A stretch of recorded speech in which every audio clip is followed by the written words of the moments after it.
Good morning बच्चों। आपने मेरी पिछली वीडियो में वर्ण विचार के बारे में सुना था कि वर्ण किसे कहते हैं, वर्णमाला किसे कहते हैं, वर्णों के कितने भेद हैं। वर्णों के 3 भेद बताए थे, स्वर, व्यंजन, अयोगवाह। पिछली वीडियो में हमने केवल स्वर और अयोगवाह के बारे में विस्तार से जाना था कि स्वर किसे कहते हैं, स्वर के कितने भेद हैं, अयोगवाह किसे कहते हैं, अयोगवाह के कितने भेद हैं। अब उसी का अगला भाग व्यंजन। व्यंजन जिन वर्णों के उच्चारण में स्वर की सहायता ली जाती है उन्हें व्यंजन कहते हैं। व्यंजन का प्रयोग स्वर के बिना अधूरा है। प्रत्येक व्यंजन में स्वर अ लगा होता है। अ स्वर यदि हटा दें तो नीचे हलंत लगता है, तब हमारा व्यंजन आधा रह जाता है। कई बार हम शब्द बोलते हैं जिसमें आधा वर्ण लिखा होता है, जैसे संपूर्ण। संपूर्ण में बिंदी भी लगा सकते हो, मैं भी लिखते हो। ऐसे अनेक शब्द होते हैं जिनमें व्यंजन आधा होता है, परंतु जब हम अस्वर जोड़ते हैं तब वह व्यंजन पूरा बन जाता है। व्यंजन के भेद। व्यंजन के 3 भेद होते हैं, स्पर्श व्यंजन, अंतस्थ व्यंजन, ऊष्म व्यंजन। स्पर्श व्यंजन की संख्या 27 होती है, अंतस्थ व्यंजन की संख्या 4 और ऊष्म व्यंजन की संख्या भी 4 होती है। बच्चों, व्यंजन के 3 भेद में पहला भेद है स्पर्श व्यंजन। स्पर्श का अर्थ है छूना, अर्थात जिन व्यंजनों के उच्चारण करने में हमारी जीवा अर्थात जीभ मुख के भिन्न भिन्न भागों को स्पर्श करती है या छूती है उन्हें स्पर्श व्यंजन कहते हैं। ये पहले तो संख्या में 25 थे, परंतु अब इनकी संख्या 27 हो गई है। अब आप तालिका देखेंगे, जैसे कवर्ग, चवर्ग, टवर्ग, तवर्ग और पवर्ग। प्रत्येक वर्ग में 5 वर्ण होते हैं और टवर्ग में आप देख रहे होंगे 7 वर्ण। ण और न 2 अलग से जुड़े हैं। कवर्ग का अर्थ है जिसमें क ख ग घ ण। चवर्ग च छ ज झ ण। तवर्ग ट ठ ड ढ ण। तवर्ग त थ द ध न। पवर्ग प फ ब भ म। प्यारे बच्चों, आज आप दोबारा से नर्सरी क्लास में पहुंच गए, जहां पर आपको वर्णों का ज्ञान दिया जाता है। हिंदी वर्णमाला आपको नर्सरी और केजी में पूरी सिखाई जाती है। नर्सरी में शुरू करते हैं और केजी में आपको शब्द बनाने भी आ जाते हैं। आपको लग रहा होगा कि आज हम कौन सी क्लास में पहुंच गए। अंतस्थ व्यंजन जिन वर्णों का उच्चारण वर्णमाला के बीच अर्थात स्वर और व्यंजन के मध्य स्थित होता है उन्हें अंतस्थ व्यंजन कहते हैं।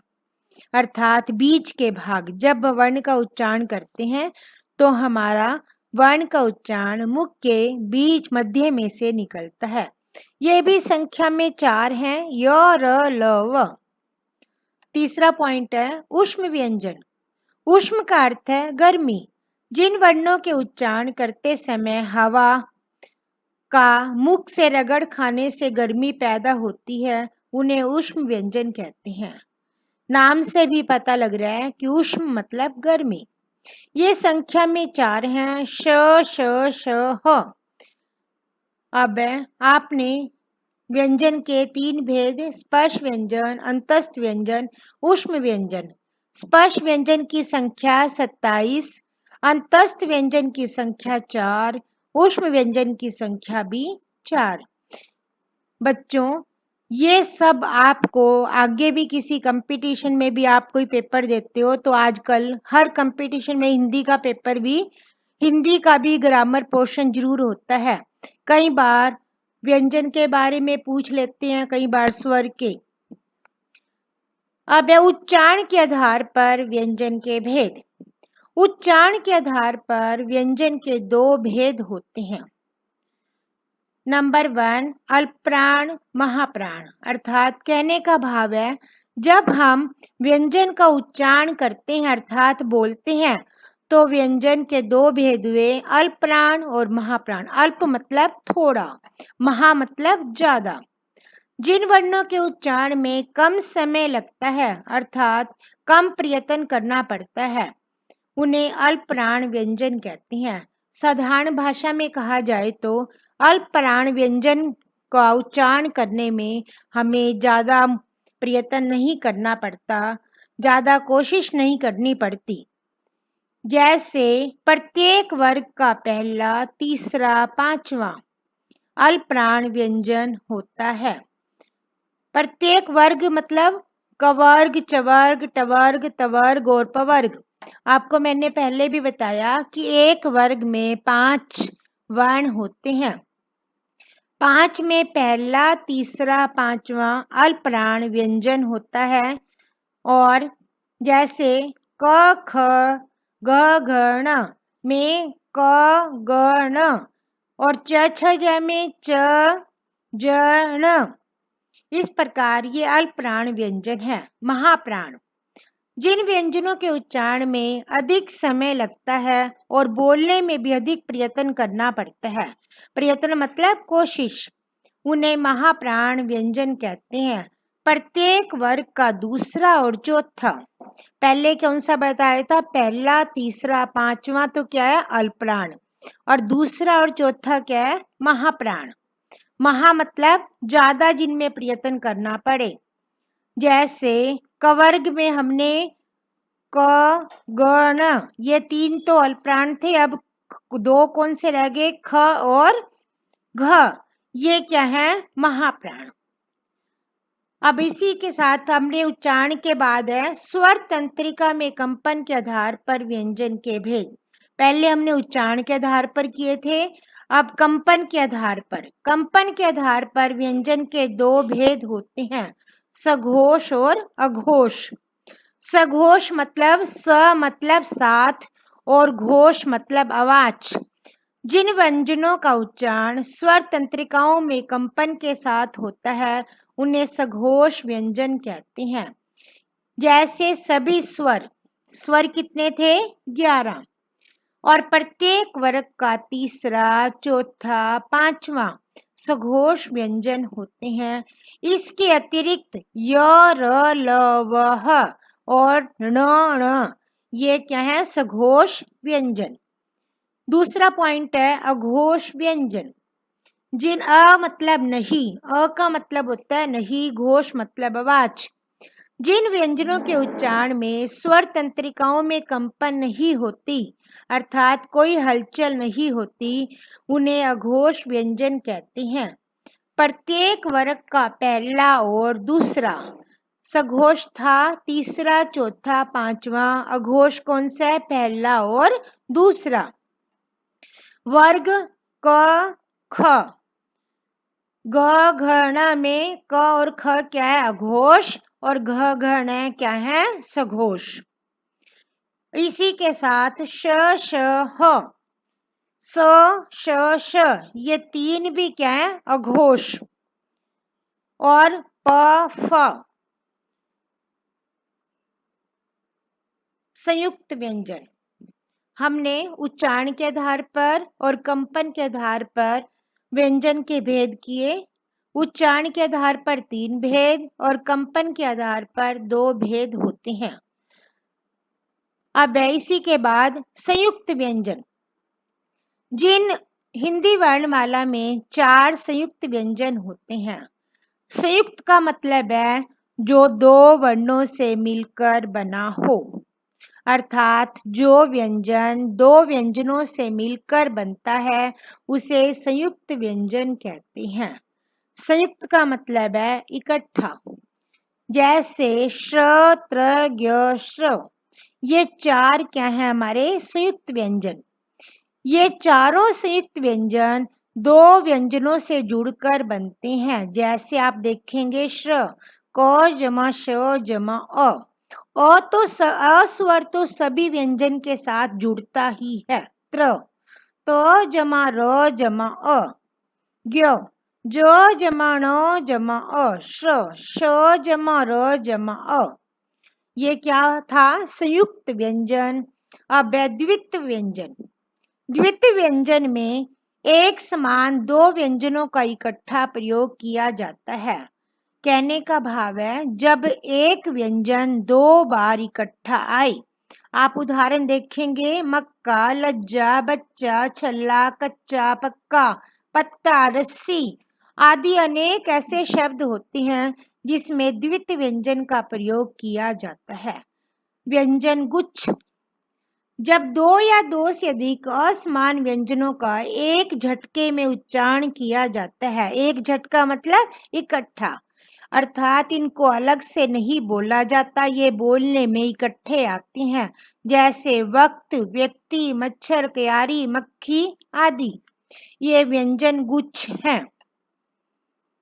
अब है र का विविध प्रयोग। हम र को अनेक प्रकार से प्रयोग करते हैं। संयुक्त रूप से र वर्ण का उच्चारण तीन तरीके से होता है, पदेन, रेफ और पाई। पदेन मतलब पैर के नीचे, पाई मतलब जो अर्ध गोलाकार व्यंजन होते हैं उनके नीचे, रेफ मतलब जब हम ऊपर की तरफ, जब हमारे पास र में अ नहीं होता तो हम इसके सिर के ऊपर लिखते हैं। नंबर क हम है अरहित र, पदेन, यह पूर्ण व्यंजन जबकि इसमें अ सहित होता है। खड़ी पाई वाले व्यंजन के नीचे तिरछा लगाया जाता है, जैसे आप देख रहे होंगे क्रोध। क्रोध में क जमा र जमा ओ जमा ध जमा अ और सहित र का रकार या पदेन कहा जाता है। पदेन मतलब पैर के नीचे।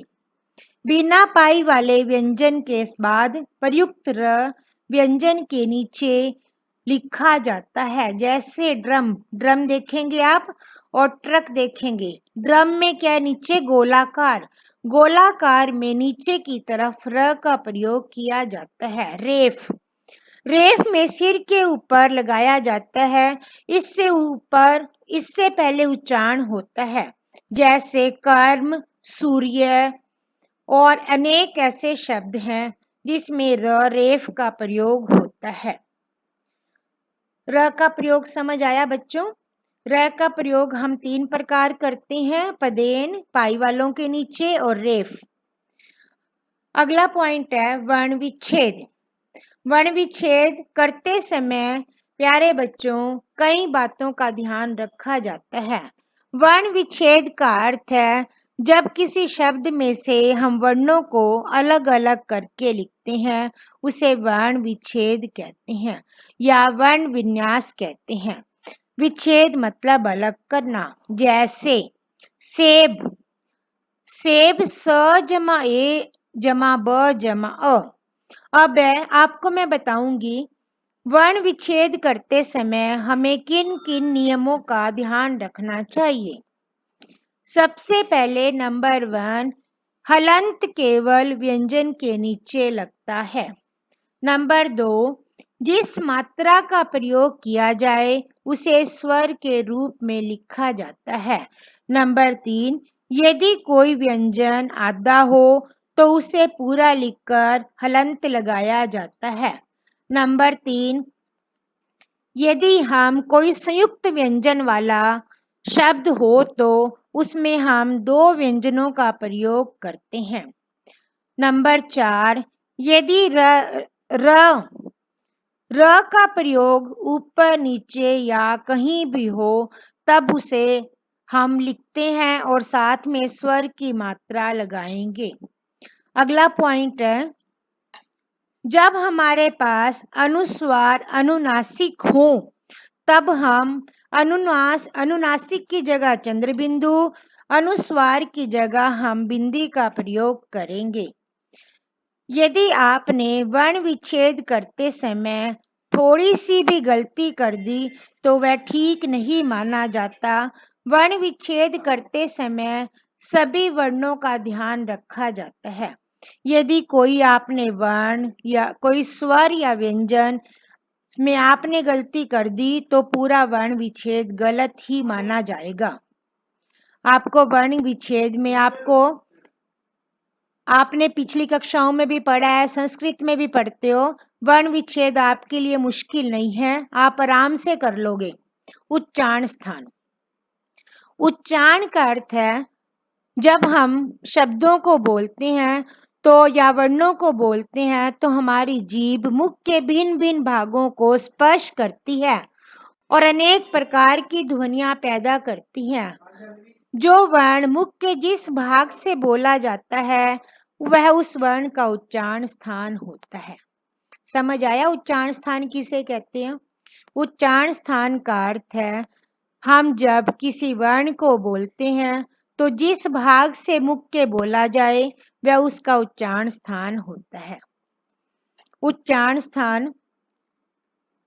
उच्चारण स्थान के लिए आपको मैं एक तालिका दिखा रही हूं कि उच्चारण स्थान के आधार पर वर्णों का वर्गीकरण निम्न प्रकार से है। तालिका देखेंगे। उच्चारण स्थान।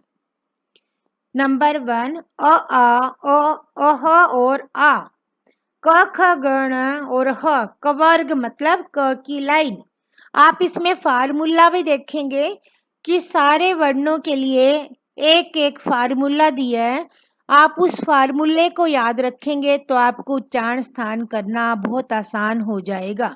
जैसे कवर्ग, जितने भी 4 अ वाले स्वर थे और कवर्ग वाली लाइन थी और साथ में है, इसका उच्चारण स्थान कंठ है और उच्चारण स्थान का नाम है कंठ्य। अब सूत्र क्या बताया? अ क ह।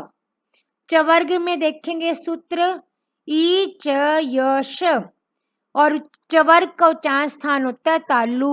दूसरा नाम है इसका मूर्धन्य। अब टवर्ग का उच्चारण स्थान देखो री ट ठ ड ढ न र श और 2 व्यंजन और भी अण और न। अब इसका सूत्र देखेंगे री ट र श। मूर्धा अर्थात मुख की छत, अर्थात हमारी जीभ ऊपर को छूती है। त थ द ध और साथ में ल स तवर्ग। आप सूत्र देखेंगे त ल श दंत।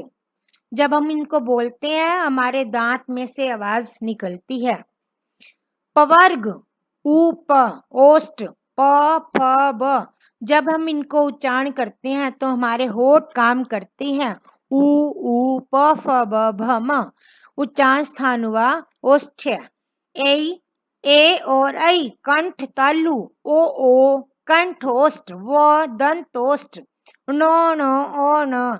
जितने भी ये अनुनासिक वाले स्वर हैं ये हमारे नाक से निकलते हैं, इसीलिए इन्हें नासिकीय स्वर भी कहते हैं। इस प्रकार यहाँ पर मैंने आपको एक तालिका दिखाई और उच्चारण स्थान करने के सूत्र भी बताए। यदि बच्चों आप इस सूत्र को याद कर लोगे तो कभी भी उच्चारण स्थान को नहीं भूलोगे।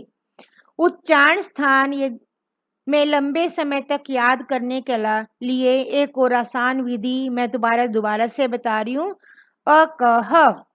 अ का अर्थ अ वाले वर्ण और क का अर्थ है क वाले वर्ण पांचों और ह की ध्वनि वाले, यदि कुल मिलाकर हो गए अ क ह 10 वर्ण उच्चारण हो जाएंगे आपको। दूसरा फार्मूला क्या है? ई च य श।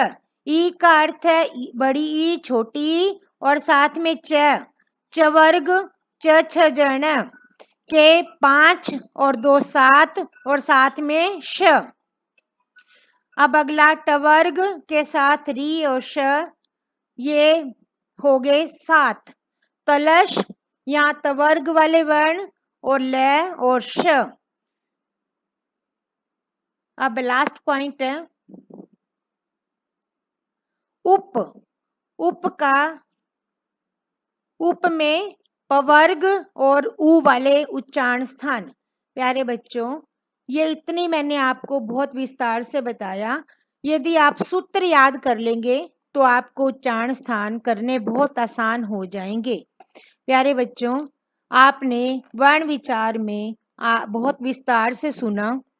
स्वर के भेद, अयोगवाह के भेद, व्यंजन के भेद, वर्ण विच्छेद, वर्णों का उच्चारण स्थान, ये आपको इतना आएगा। वर्णों से ही शब्द बनते हैं, शब्दों से ही वाक्य बनते हैं। तो व्याकरण का वर्ण विचार पहला अंग है जो बहुत महत्वपूर्ण है। वर्ण नहीं होंगे तो भाषा अधूरी रह जाएगी। और हमारी हिंदी वर्णमाला देवनागरी लिपि में लिखी जाती है और आप इसे ध्यान से सुनेंगे, बार बार पढ़ेंगे तो आपको प्रत्येक प्रश्न का उत्तर मिल जाएगा। प्यारे बच्चों, आपको जो होमवर्क दिया जाता है, जो व्हाट्सएप ग्रुप में आपको कोई भी वर्कशीट भेजी जाती है, उसे आप जरूर करेंगे और हमारे साथ जुड़े रहेंगे तो काम करते रहेंगे। काम करने में आलस मत करो। आप यदि चाहो तो अपने स्कूल के डिस्प्ले बोर्ड के लिए भी इन दिनों कुछ ना कुछ बना सकते हो। अपने समय का पूरा लाभ उठाएं, स्वस्थ रहें, खुश रहें, माता पिता की आज्ञा का पालन करें। धन्यवाद। बच्चों, आपने वर्ण विचार का पूरा पाठ सुना। अब है प्रश्न उत्तर। पहला प्रश्न है, वर्ण किसे कहते हैं, उदाहरण सहित लिखें। वर्ण की परिभाषा भी यही बात होती है, वर्ण का तात्पर्य भी यही बात है। दूसरा प्रश्न है, स्वर और व्यंजन में अंतर। मैंने पहले भी बताया, जब अंतर वाला प्रश्न आए तो दोनों की परिभाषा देनी है। तीसरा प्रश्न है, वर्ण और अक्षर में क्या अंतर है। चौथा प्रश्न है, अघोष व्यंजन की परिभाषा उदाहरण सहित दीजिए। अगला प्रश्न है, उच्चारण के आधार पर स्वर के कौन कौन से भेद हैं। अगला प्रश्न है, हस्त स्वर प्लस स्वर में क्या अंतर है। अगला प्रश्न है, उच्चारण स्थान की परिभाषा दीजिए। अगला प्रश्न है, द्वितीय व्यंजन की परिभाषा उदाहरण सहित दीजिए। अगला है, व्यंजन गुच्छ किसे कहते हैं, उदाहरण सहित लिखें। प्यारे बच्चों, इन प्रश्नों को आप अपनी किसी भी कॉपी में लिख लेना और याद कर लेना। अभ्यास कार्य आपको मैं घर में व्हाट्सएप के द्वारा भेजूंगी। Thank you.